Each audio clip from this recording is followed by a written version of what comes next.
জীবনের যা কিছু প্রয়োজন সমস্ত নীতিমালার নীতি গ্রন্থের নাম হতেছে কোরআনে কারীম।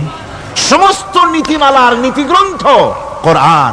এখানে রয়েছে সব কিছুর উৎস, যেটা গ্রহণ করলে পরে মানুষ আরামে থাকতে পারবে। অমুসলিম নাগরিক বৃন্দ তাদের নাগরিক মর্যাদা পাবে। মুসলমান, কৃষক, নারী, চিকিৎসা, কৃষিবিদ, সাধারণ মানুষ, রং, বর্ণ, ভাষা নির্বিশেষে গোটা মানব সভ্যতা আরামে বাস করতে পারবে। পশু পাখিও আরামে থাকবে, গাছপালাও আরামে থাকবে, যেহেতু নির্দেশ হয়েছে বিনা প্রয়োজনে গাছের পাতাটিও ছিঁড়ো না। ইসলামের সমাজ যদি চালু হয়, গাছেরাও আরাম পাবে, পাহাড়ও আরাম পাবে। চট্টগ্রামের লোকেরা যেভাবে পাহাড় কাটা আরম্ভ করেছে, এটা বড় দুঃখজনক। জুমলায় মুতারেজা একটা বলে দিলাম, অপ্রাসঙ্গিক হলেও জরুরি কথা। আপনারা পাহাড় কাটতেছেন না, আপনাদের নিজেদের পায়ে নিজেরা কুড়াল মারতেছেন। খবরদার পাহাড় কাটবেন না। আল্লাহর প্রকৃতির ভারসাম্য আপনারা নষ্ট করছেন বলে ওজোন স্তরে ফাটল ধরেছে।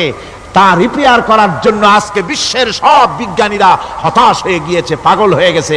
কেমনে এই ওজোন স্তরের ফাটলকে রিপেয়ার করব? ওজোন স্তরটা কি?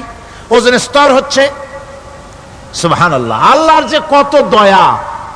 সূর্য, সেই সূর্যের রয়েছে আলট্রা ভায়োলেট রে, যাকে বাংলায় বলা হয় অতি বেগুনি রশ্মি।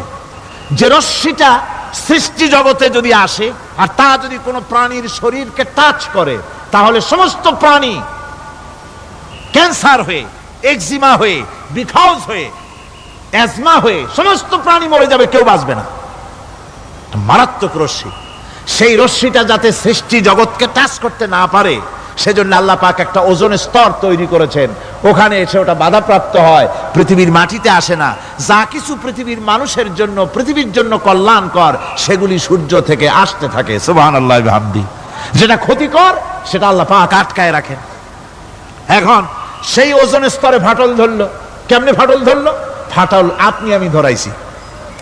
আপনি বলবেন যেটা কেমন কথা, আমি তো ওইখানে যাই নাই, আমি ফাটল ধরাইলাম কেমনে?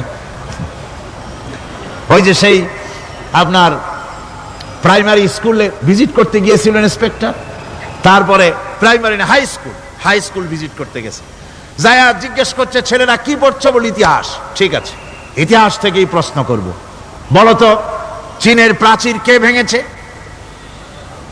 ছেলেরা জবাব দিচ্ছে না। তুমি বলো, তুমি বলো। কেউ বলছে না। বেঞ্চের কোনা যে ছেলেটি, সে বলছে সর্বনাশ।